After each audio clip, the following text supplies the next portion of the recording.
Sino si Jesus? Kilala niyo ba? Sino si Jesus? Sino? Sino? Panginoong Diyos. Panginoong Diyos. Sino pa? Ha?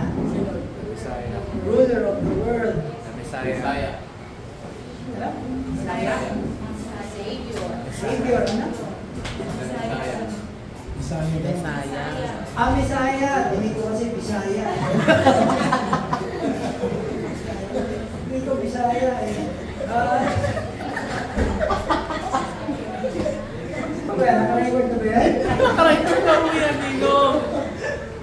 Ano pa? Sino pa? Ano pa ang pagkakakilala nyo? Jesus. Redeemer. Redeemer. Ha? Actually, lahat ng mga sinabi nyo, tama. Tama yan. Basahin mo natin yun. Meron tayo kasi konteksto para makilala at malaman. Sino ba si Jesus? Uy, Hindi ko pa Ligo na. Kapalakpan natin ang ating technical department.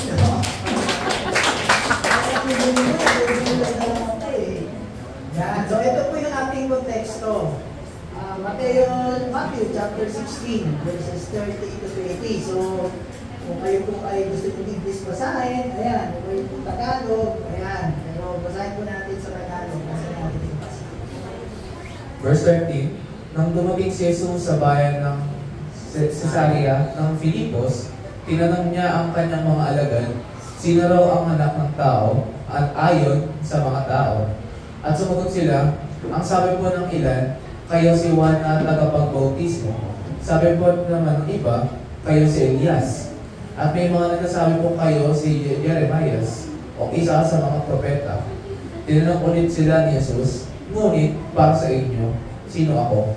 Sumagot si Simon Pedro, kayo po ang Kristo, anak ng Diyos na buhay.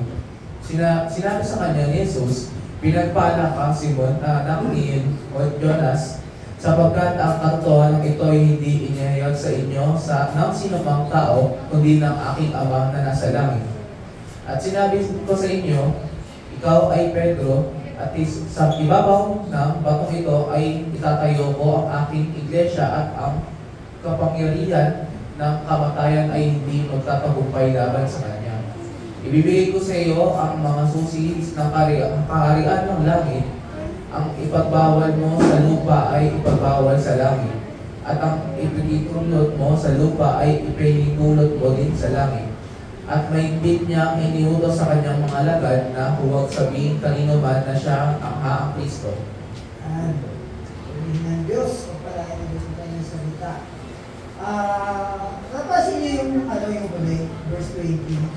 Ito, dito sinabi na ni Pedro, sabi niya, sa verse 16, kayo po ang Kristo, ang anak ng Diyos na buhay. So sinabi niya, kung sino si Christ, kung sino ang Panginoon Jesus. Pero, bandang huli, ano sinabi ni Christ, Jesus? In-order daw, sinabihan na yung mga alagaan, na huwag sabihin kanino man na siya ang Kristo. Hindi ba kayo nagtataka? Kilala nila na sinabi na ng mga disciples kung sino siya, pero sabi ni Lord, kaya maingay ha, kung sasabihin mo na kung sino ako. Hindi kayo nagtataka doon? Kasi bakit na sinabi? Bakit na sinabi? Pag-aralan natin yung konteksto ha, bakit na sinabi na quiet lang kayo? Secret lang natin ito ha, huwag mo sabihin. Kasi mapipreempt po yung pagiging Diyos niya. Mapipreempt. Paano mapipreempt? Natandaan nyo na pumasok si Jesus Christ sa Jerusalem. Ano ginawa ng mga tao doon? Di ba? Nagay sila ng naglakad sila ng palaspas. Naglakad sila ng palaspas. Tapos, anong ginawa ng mga, kasi sinasabi siya ang Diyos, leadership siya, diba? Nung nangyari yun, ano ginawa ng mga leaders, mga synagogue leaders, yung mga pariseo. Ano nangyari? Nung Palm Sunday na dumating siya, diba? Nag-isip na sila ng paraan para si Jesus ay patayin. So, nagpunta na sila kay Pilato. Ano nangyari doon? Yun na, napako na si Jesus.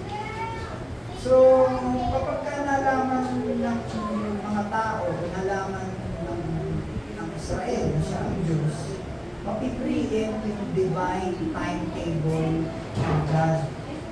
Diba? So, naniniwala ba tayo na ang Diyos ay meron siyang divine timetable? Kasama rin tayo ngayon. Tayo ay nasa church age. Yun ang timetable ng God ngayon. So, ano sinasabi ni Paul sa Romans chapter 10? Diba? Kapag nabuo na yung number of Gentiles, ang Panginoon, ang God, ang Lord, si Jesus, piliin siya ngayon na sa mga Jews. Babalik na ulit yung kanyang paningin sa mga Hudyo.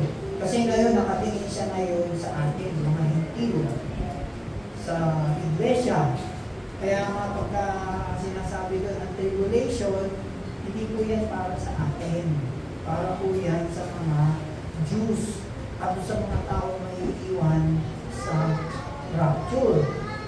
So tayo po ay pinahawakan po natin na pinaniwalaan natin na ang church po ay nawawala. Hindi natin mararanasan ang tribulation. Kaya sa mga katuruan na nagpe-prepare sa tribulation,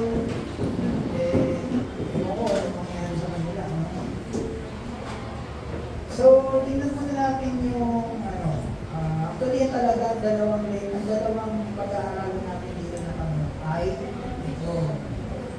Sabi dyan, sino raw ang anak ng tao? Ayaw sa mga tao. So, dalawa yung question niya. Yung 13, tsaka yung 15. Sabi dito, sino raw ang anak ng tao ayon sa mga tao? Ito naman 15, ngunit para sa inyo, sino ako? Kaya ang sabi is, what do you yourself say that I am? Who do people say that the Son of Man is? Ito dalawang question na yan, yan po yung ating pag-aaralan. So, bago natin pag-aralin yan, siyempre, tingnan mo natin yung background ng konteksto. So, sinabi na, nagpunta sila sa Caesarea Philippi. Ngayon, ang Caesarea Philippi, ito po ang ito naman.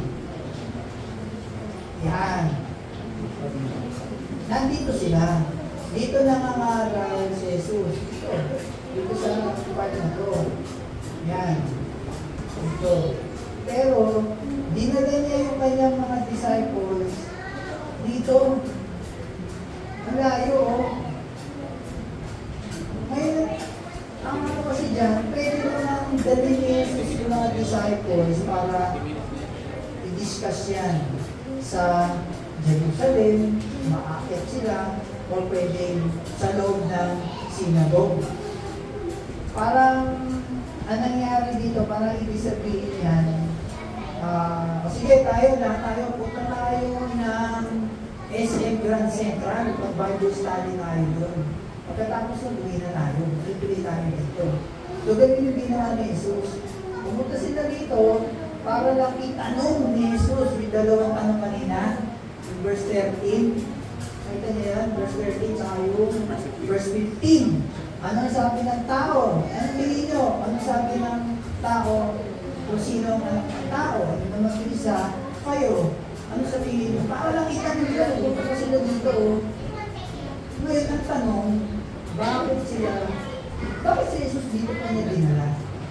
Bakit niya dinala yung 12? Para lang itanong yung dalawang tanong yun. So, balik tayo dito. Kunin natin yung background, yung lugar na yun.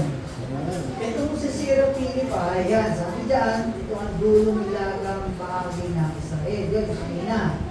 Tapos, ito ay located at the base of Mount Hermon, di ko na, nakalimutan ko i-send kay Jerome yung picture eh, pero may picture yun. Tapos ngayon kasi, ito ay tourist spot. Tourist spot na, punta kayo ng Israel, babalik ko, papakita sa inyo, dito nagpunta si Jesus para sabihin yung yun, yung 2 taon na yun, so naging tourist spot isa, pero dati hindi yan tourist spot. Ano yan? Isang matakong lugar. Ano yan? Yung parang capital siya o metropolis. Maraming mga tao. So ito ay 30 miles located sa hilaga ng Capernaum. So 30 miles, isipin nyo, mula dito, hanggang dito, nag-log sila ng 30 miles. Ilan sa kilometer? 30 times 1.6. Hindi ko na ilan. Ha? Ilan? 30 times 1.6. Kaya natin may implementation dyan. 48. Gano'n palayo yun. Mula rito hanggang 40 kilometers. So, mula rito hanggang lapas pa tayo ng makakita yan eh. Kasi hanggang Shortland Park, 24 kilometers. So, times 2 mo pa yun. Hanggang hanggang MOA. Naglalakad sila, gano'n palayo, para lang tanongin nila yun, yung dalawang tanong na yun. So 30 miles located, 30 miles, nailangan na yun. Yan, dinala ni Jesus, sadya niyang dinala ang mga disciples doon. Tapos, itong lugar na to, yan daw ang Sin City ng Israel. In short, yan ang Las Vegas ng Israel. Alam niyo ano meron sa Las Vegas? Sugal.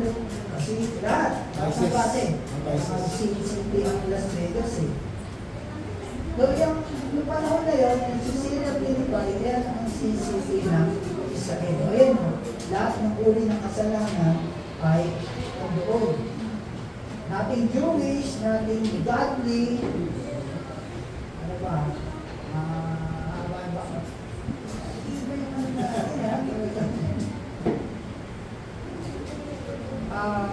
Ayan. Ang sinasabay nila, God of Shepherd, God of Flocks, God of Field, God of Forest, at God of Music. Kinuha yan sa pangalang Phineas, Anias, sa Greek term, Greek god ng Pan. Lugar na yun, ang Diyos doon ay ang tawag sila Pan. Ito ay buhay. Kalahati tao, kalahati kambing na meron siyang sumay na ganyan. Kaya sa mga nanood ng Peter Pan, kilala si Peter Pan, ito kasi Greek god na Pan, lagi itong merong dalang clue.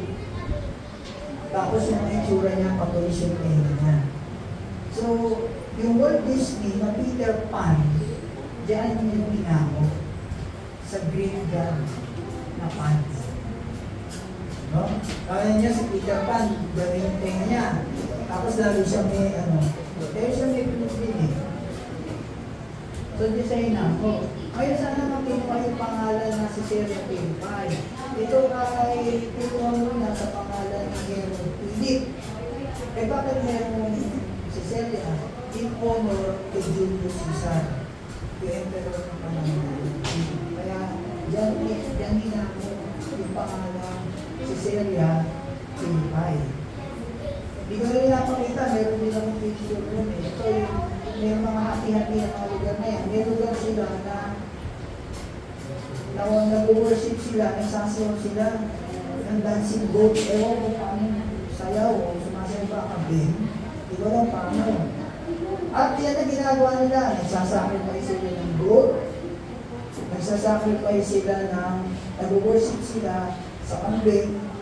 At nagkakaroon sila ng sexual relation sa mga kambing. Iyo. Furry. Iyo. Meron yun. Mas malalaki. Pero ngayon, ang pangalan na niyan ay Banyas. Kasi, ang talaga niyang Panyas kaya nag-Banyas. Kasi ang mga Arabo, wala silang letra na B. Kaya, eto, yung ginagamit. So, yan yung history. Yan yung background ng lugar na yun. Bakit? Yung lugar na yun, so, ano siya? Sin City siya. So, ang tanong muna, sabi sa Matthew 13, who do men say that I, the Son of Man? So, hindi sino daw ang Panginoong Jesus? Pagka kasi sinabi, Son of Man, ito ay messianic title. So, makikita natin niya, kapag may tanong na si Jesus niya, binigyan na niya ng clue yung mga disipulo. Sabi ko, Son of Man. Bigyan na siya ng clue kung sino siya. So, makikita natin yan sa Daniel chapter 7, verse 30. Daniel chapter 7, verse 13. Hindi, wag na. Okay na yun. So sinabi ni David yung nakita ko ang anak ng tao. So, pagpapasahin niyo yung verse na yan, sinasabi niya ni Daniel, nakita niya ang first coming ni Jesus Christ at saka yung second coming niya. Then sa verse na yan. Sa parallel verse, yung verse na ito ay yung Matthew 24 verse 30.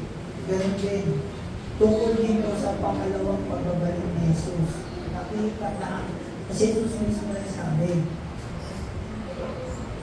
na ang anak ng tao ay bababa mula sa sa langit na makikita ng mga tao.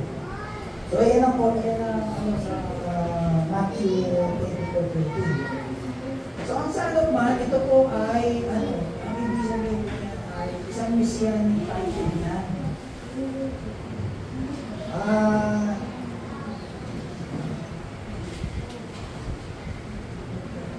Ayan.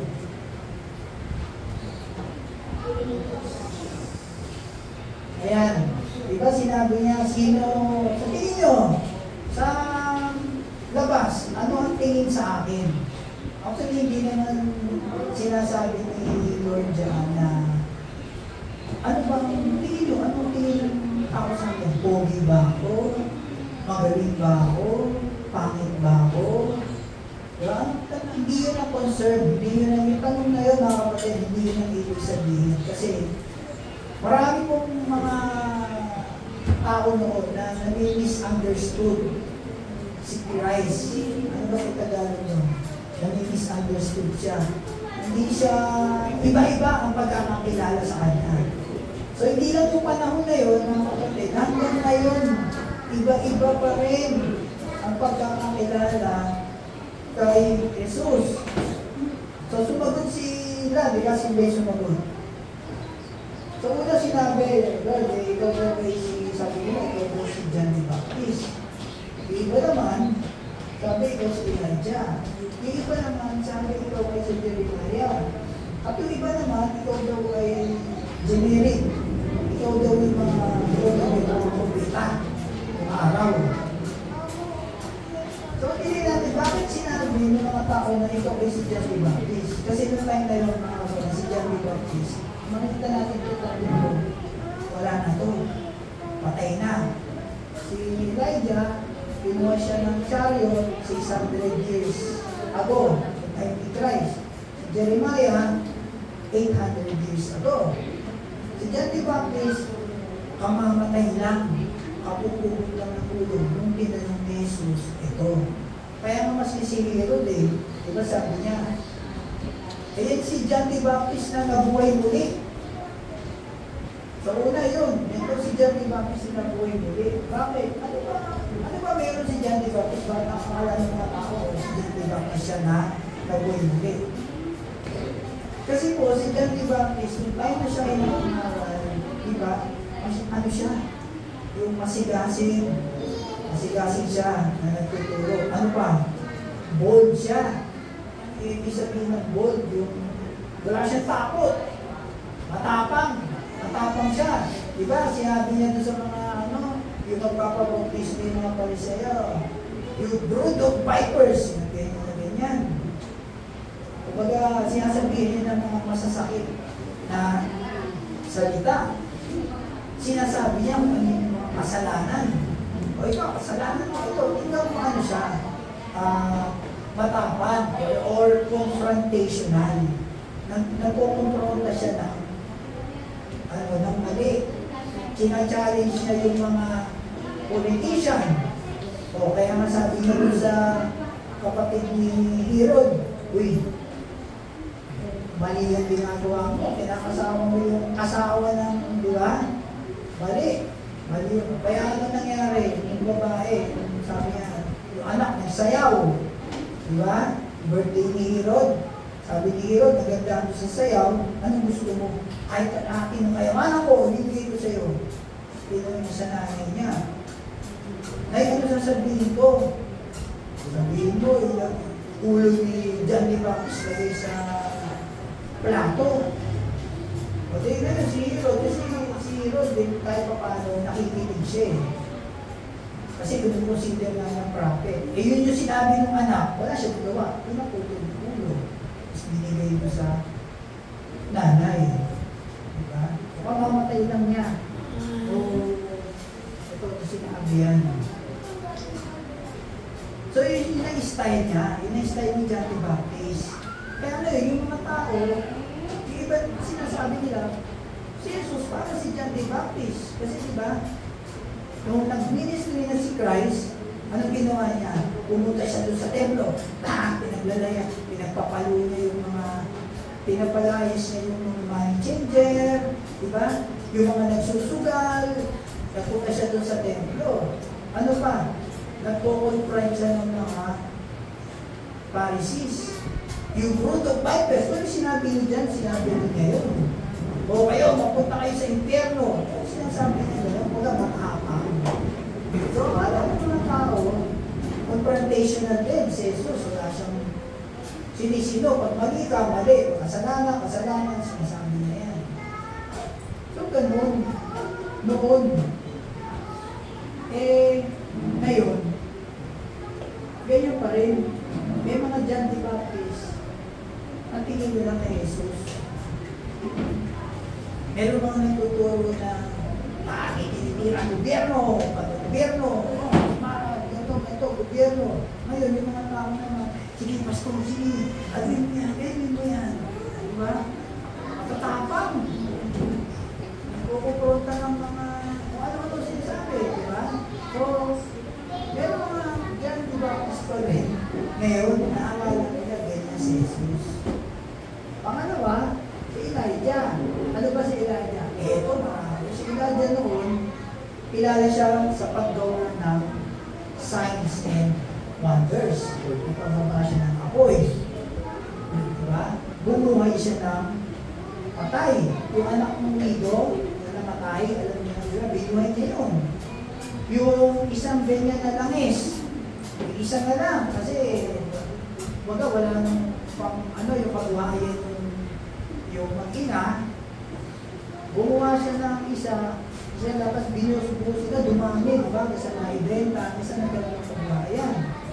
In short, si Elijah, gumagawa siya ng mga miracles, mga signs and wonders. Hindi siya naka-experience ng kamatayan. Supernatural yung mga ginagawa nila. So ngayon, meron pa rin mga ang tingin niya kay Jesus ay siya si Elijah. Kasi naghahanap sila ng mga milagro. Gusto nila doon sa mga supernatural. Diba? May mga nagtuturo na ganyan. Meron pa, dito kayo, pangalihin kayo, dito. Pila kayo, pila. Ngayon pagka, ano masakit mo? Sakit ko ng ulo ko. O sige, dito ka.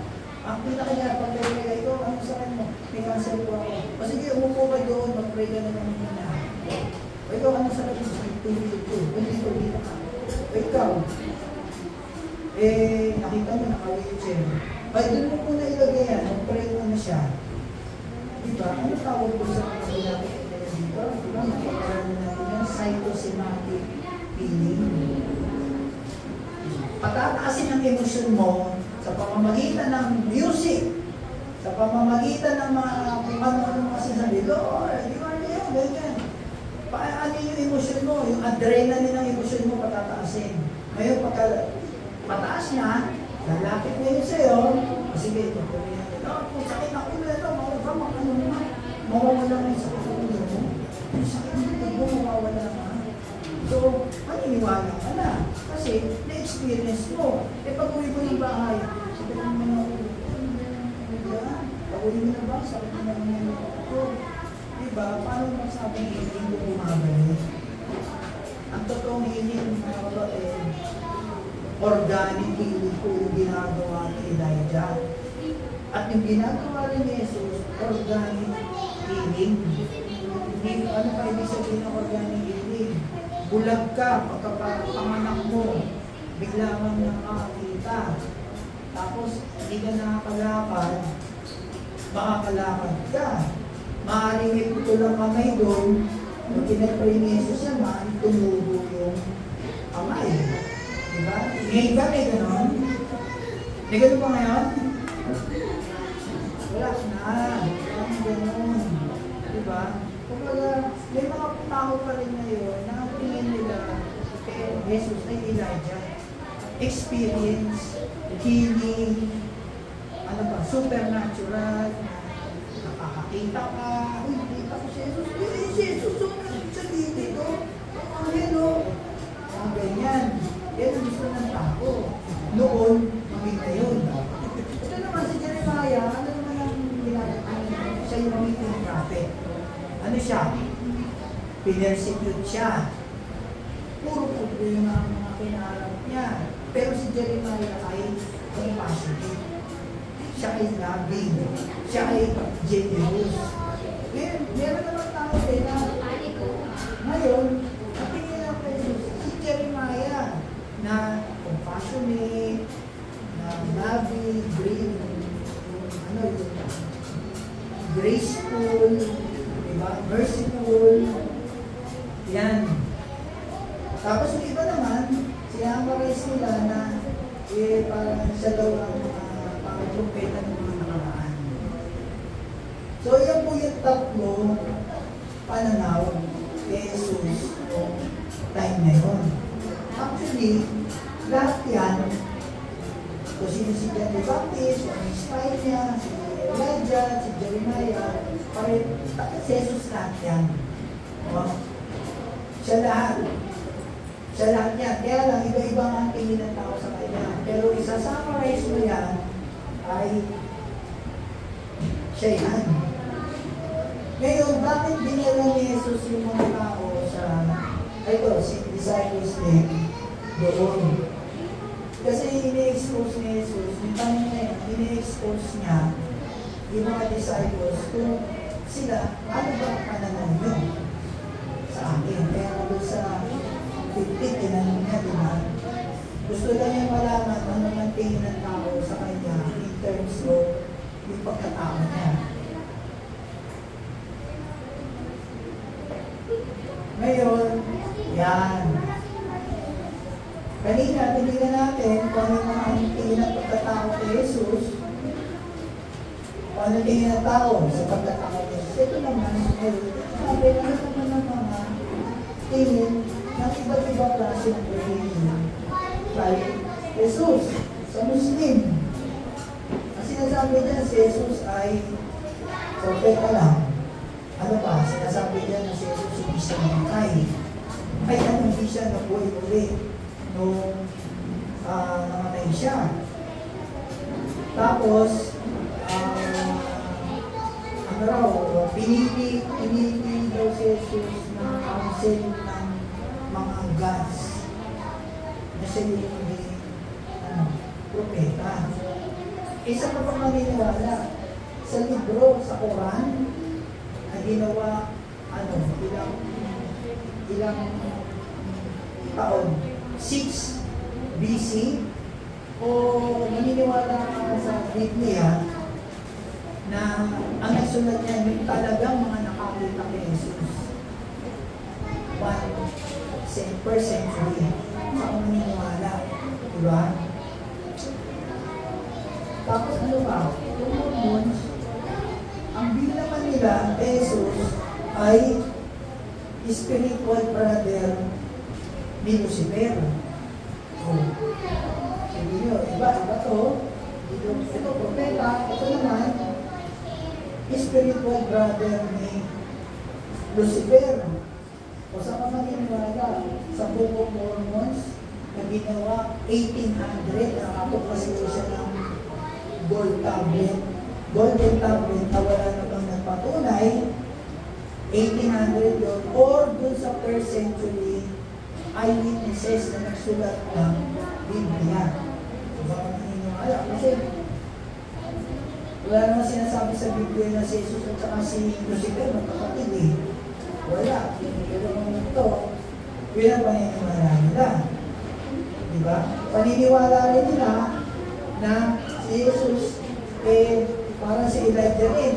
Gumagawa ng miracles, nakakita ng vision, nakakita ng dreams, gumang ganon. Diba? So, pangatlo, ito naman, Jehovah's Witness. Ano ang view nila kay Jesus? Ito naman, ang sinasabi nila, si Jesus daw ay si Archangel Michael. Kilala niyo ba si Archangel Michael? Siya yung angel na warrior, yung nakikipag-digmaan.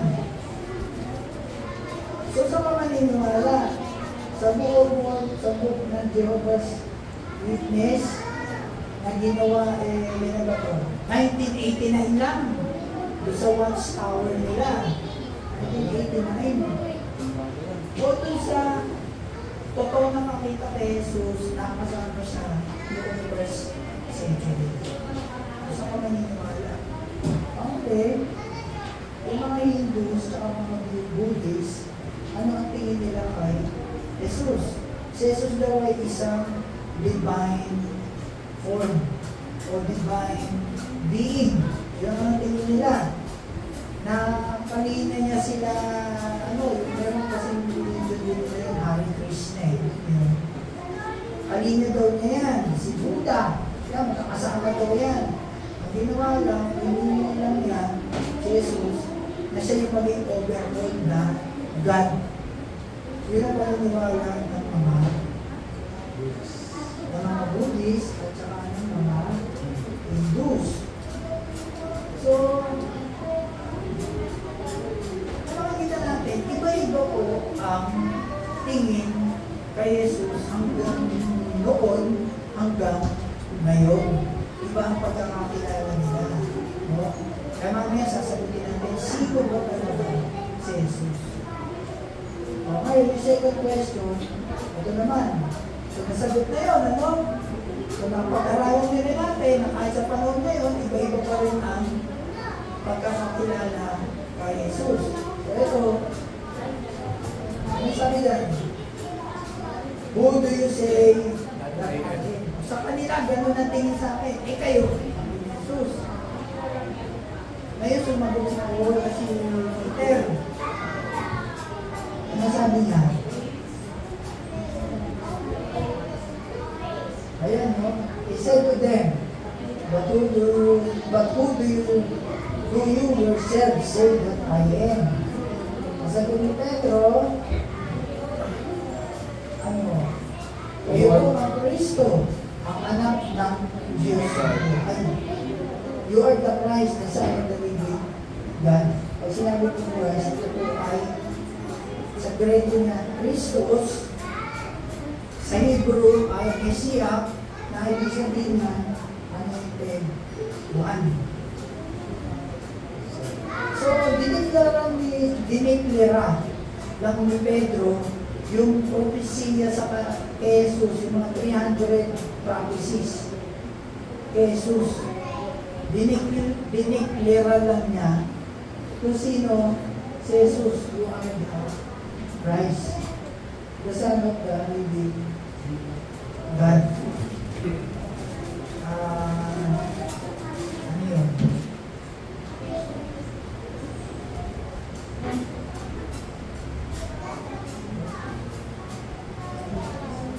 Dineklara ni si Peter, ni-review siya ng Panginoong Jesus. Kasi ilan sila, 12. Tapos sa tinanong ni Lord dyan, kayo, tingin nyo, sino ako? Kasi sabi sumagot, Lord, ikaw po si Christ. Ayun po ang Diyos na buhay. O parang nagkalaki siya dyan ako nakaisip niyan. Alam nyo doon niyo siya, ako nakaisip niyan. Lord, ikaw ang Son of God. Ngayon, sa verse 17, i-review ng Panginoon sa Peter. Sabi na, blessed are you, Simon. Because flesh and blood did not reveal this to you. But our Father, who is in heaven. Sandali lang. Pagpalain ka ng aking Ama. Pero alam mo ba, Peter, hindi na sa sarili mong isip ka ng galing. Galing yan sa aking Ama. Siya ang nagbigay sa iyo ng kaisipan na yan. Hindi ikaw. Okay nyo? Nireview siya yan. Nakala natin, kung binabasa natin, parang si Lord natural lang na, blessed are you, Peter. Hindi. Kasi, di ba kilala natin kung gawin ni Peter, natin siyang sablay. Marami siyang sablay Binigay na si Lord. Sabi pa niya, marami siyang sablay, di ba? Mga ilang pagkalala natin. Ito, sablay din siya. Kaya nireview siya na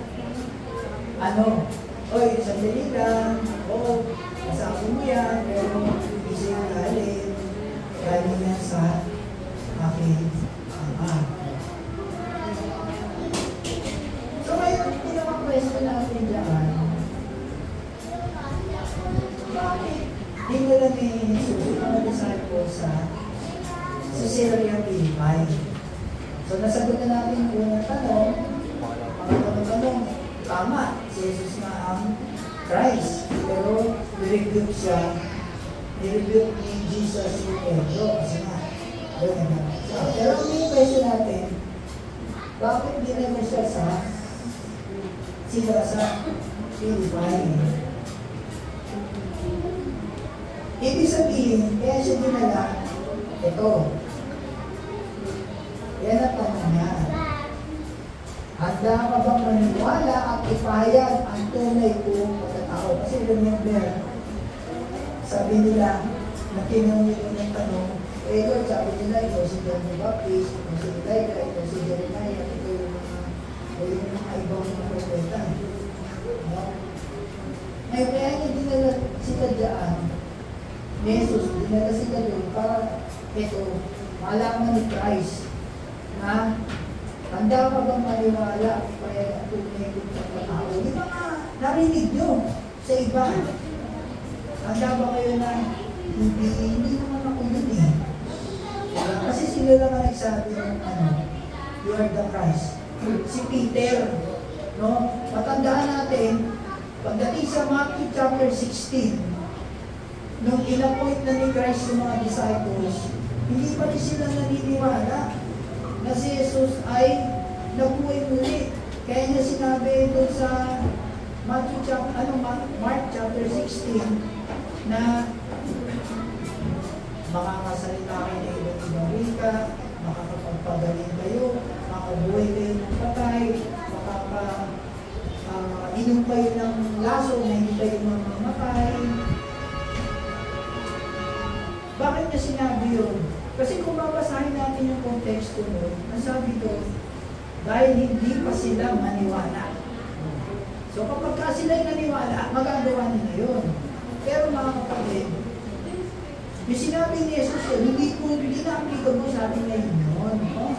Kasi Maraming sasabi, sabi dito, Matthew chapter 16 verse ano. Kung sino doon ang maniwala, makakabuhay ka ng patay, makasalita ka ng iba't ibang wika. Eh, tanong doon, sa iyo ba yung sinabi? Anong context mo? Kanino? Sino yung sinasabi ni Jesus na those who will believe? Sino yun? Pag binasa niyo yung taas nun, and the 11. Sino ba yung 11? Wala na si Judas nun, pakamatay na. Diba? So yung 11 na natira, hindi na yung para sa atin. Kaya ngayon kanina, Elijah, hanggang ngayon, i-apply tayo ngayon yun kasi gusto, mga signs and wonders. Ay, dito na ako atin. Yan, dito ka sa church ito.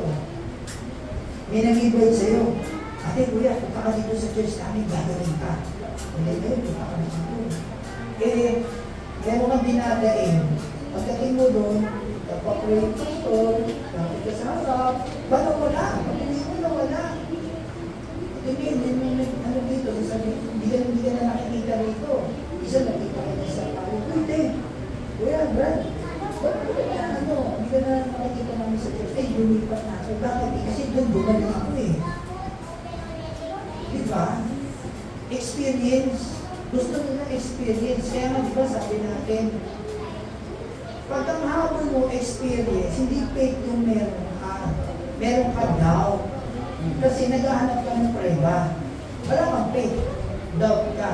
Meron ka doubt. Kasi naghahanap ka ng proof. Diba? Pero kung natin ka sa church, naniniwala ka sa natututo ka, naniniwala ka dun sa salita ng Diyos, kahit na may sakit ka, kahit na cancel ang sakit mo, ako nga eh, dialysis patient ako. Meron pa akong colostomy bag dito, naka-colostomy bag pa ako. Diba? Eh, so sa puta, pagka nagpa-pray, kalalapit ako. Mag-pray, o pag gano'n, hindi naman nawawala yung sakit ko, ganyan pa din. Diba? Kasi pag ako ang hanap ko na ako, doon ako sa church, ay, bumalik pala yun, atid lang ko doon. Wala akong faith, meron ako doubt, kasi naghahanap ako ng proof. Diba? Nag-gets mo? Sasabi mo? So yun. So ngayon ito, sabi, nagdaba kayo, natalikuran.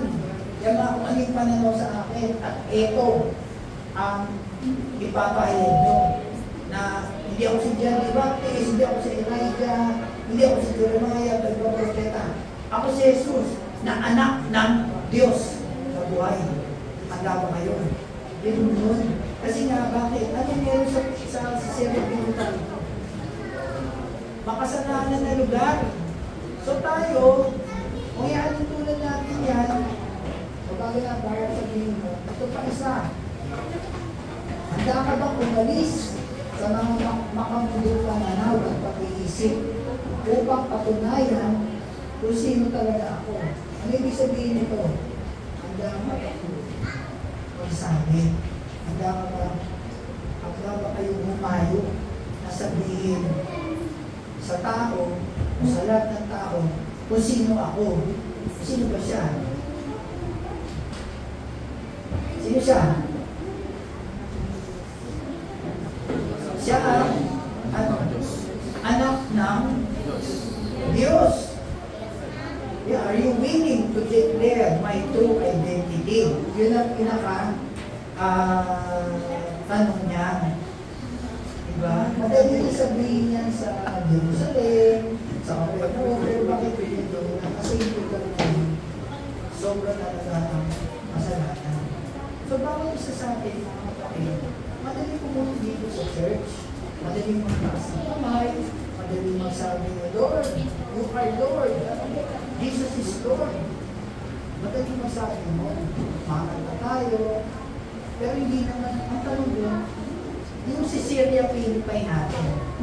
Ano ba yung si Syria Philippine natin? Yung lugar natin. Paano na ba sila sa pinto? Handa ba tayo sabihin na i-declare din na si Jesus ay Diyos. Siya ay Diyos na bumaba sa lupa, nagkatawang tao, at namuhay dito ng 33.5 years ng walang kasalanan. Pagkatapos nun, Sa kabila nun, siya ay pinapako pa rin sa krus, pinatay, nilibing, after 3 days, nabuhay siya muli, at umakyat sa presensya ng Diyos naman. Ang dapat natin sabihin yun. Di ba? Yun actually, yun ang tanong niya. Kaya yan, sila. Kaya nga, di ba, pagdating ng Holy Spirit, Acts chapter 2, si Peter, siya yung dito siya yung unang sumugli, di ba? Nanarinig siya. Pero nung bumaba ang Holy Spirit, sino unang nangaral? Si Peter. Di ba? Sabi doon, salita ng ibang-ibang ito, mga lasing lang yan. O kaya sabi ni Peter, paano kami magiging lasing? Alas 9 pa lang ng umaga. Sisi kayo sa inyong mga kasalanan at magpabautismo, pamarisin nyo, kapalit na Espiritu. Di yung alam si Jesus, gano'n, di ba? Ganun na. So tayo ang tanong, yun yung kanilang Caesarea Philippi. Tayo, ngayon, lumabas tayo dyan. Masasabi ba natin yun? Kaya madaling umating sa church mga kapatid. Madaling magsabi dito, nag-worship ka sa Lord, you are Lord, you are Jesus, the Son of the Living God, you are gato. Madali dito Sa labas ba magkakawa natin? Pag kami nag-uusap, ako, mabait ko Ako punta ako sa langit. Ako, tumutulo ako sa papa. Ako punta ako sa langit. Makakasilip ka ba doon? Sabi ko sa Ephesians chapter 2, verses 89. Tayo sa pamamagitan ko ng biyaya ng pananampalataya. Ang biyaya ng Diyos, kaya tayo naligtas. Hindi ko sa mga mabubuting gawa o pagkawalan ng ibang mga. Masasabi pa natin yun. Kami narinig tayo ng nag-uusap. O kaya, mga kaibigan natin, nag-uusap na sa ganyan. Ito, sisilip ka. Mga sinasabi nyo, ito yan. Kaya ba natin yun? Ayun ang, isa na yung nag-iinin Kaya ba natin sabihin yung pinaka-$1 million question? Ano ba natin yung $1 million question? Ano yan? Sino yung nakakalam? Pag namatay ka ba sa araw na ito, sigurado ba 100% sa langit ka mapupunta? Amen. Yung iba, pag namatay pa kayo, ngayong araw na ito, bumagsak po, umatay tayo lahat. Sigurado ba sa langit kayo mapupunta? Amen. Pag lumindol, bumuka mo. Bilang mo tayo ng lupa, matay na tayo. Sigurado ba sa langit kayo mapupunta? 100%? Yes! Sigurado? Meron akong lighter dyan, sunugin na natin ito.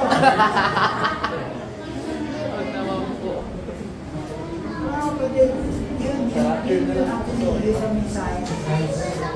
Handa ba tayo na sabihin, i-declare kung sino siya sa mga Caesarea Philippi natin. Diba? He is Christ. He is the Messiah. He is the Son of the living God. God in flesh. Nagdumagyo. At siya ay babalik muli para sa handang bride. Handa ba kayo pag bumalik siya muli? Handa kayo? Diba? So actually, yun ang pinaka-mensahe. Mayroon dito sinabi naman yung kung babasahin natin ang iba pa, sinabi doon na panisrap ay yung din ng church. Ngayon, ang context doon kasi tiniklay ng mga Catholic si Peter daw ang unang pope kasi ito sa voice ngayon. Si Peter daw ang unang bato. Kung itapansin natin sa Gregory ng kapatid, ito yung pinasay ng Peter. Peter, hindi sabihin yung baka. Pero ang Gregory niya, hindi sabihin po niya ay Petros. Ano yung sabihin? Maliit na ba ito? Yung sinasabi ni Jesus na rock doon, Arcos City, ang ibig sabihin mo sa Grego, Petra, malaki. So, ang sinasabi niya doon, Peter, hindi mo nakikita yung buong picture na hindi sa'yo, kundi yung pagkadeklara mo kung sino ako, yun ang kailangan mo ibahagi. Kaya yung pag ikaw, nag-born again ka, isa ka na doon sa rock, isa ka na doon sa church. Kaya nga yung word na church, mga kapatid, doon unang binanggit ni Jesus yung salitang church. Ibig sabihin, alam na niya na ang iglesia ay mga anak pagdating ng Acts chapter 2. Doon na nag-born ng church, yung Acts chapter 2. Doon siya nag-born. Kaya, ang church, ayan, wala, madali pumunta, mawawit na simbahan, isayan na si ay, Panginoon, ngunit ang ating sincerely happy may ay sa labas. Papakotoo daw, ang Jesus sa labas, pero natin, ano ba? Kaya, sino ba si Jesus? Sa John chapter 14 verse 9, sinabi na yan. John chapter 10, 30, John chapter 1 verse 14. And the word became flesh and dwelt among us. Ito, sinabi na dyan, si Philip yan, I and the Father are one. Ngayon yung mga Jehovah's Witness, pati na lang ko, mga Jehovah's Witness, hindi, ang ibig sabihin ng verse na yan, sinabi lang na katulad daw ng isip ng Diyos. Hindi naman yun ang ibig sabihin. Ngayon, pag binasa ko yung context na, basahin yung context yun, ba't ang baba? 31, 32, 33, sabi dyan, maraming mag-ano sa kanya, maraming yung blasphemy, yung blasphemy ka. Kasi nga, sinasabi na ikaw values. So, who Jesus says who He is? Sino siya? Siya ang Christ, ang Messiah, Son of the living God, Redeemer, Savior, lahat na siya. No? So, kaya ba natin sabihin na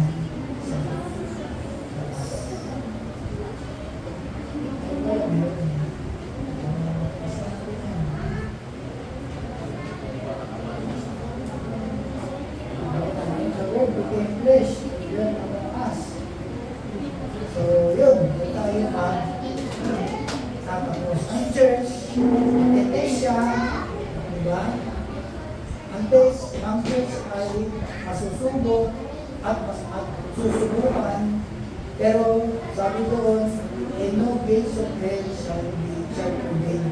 Walang makakabagsak sa church kahit ano ba daw problema. Marami na tayong pinagdaan ng problema, di ba? Pero nandito lang tayo at patuloy na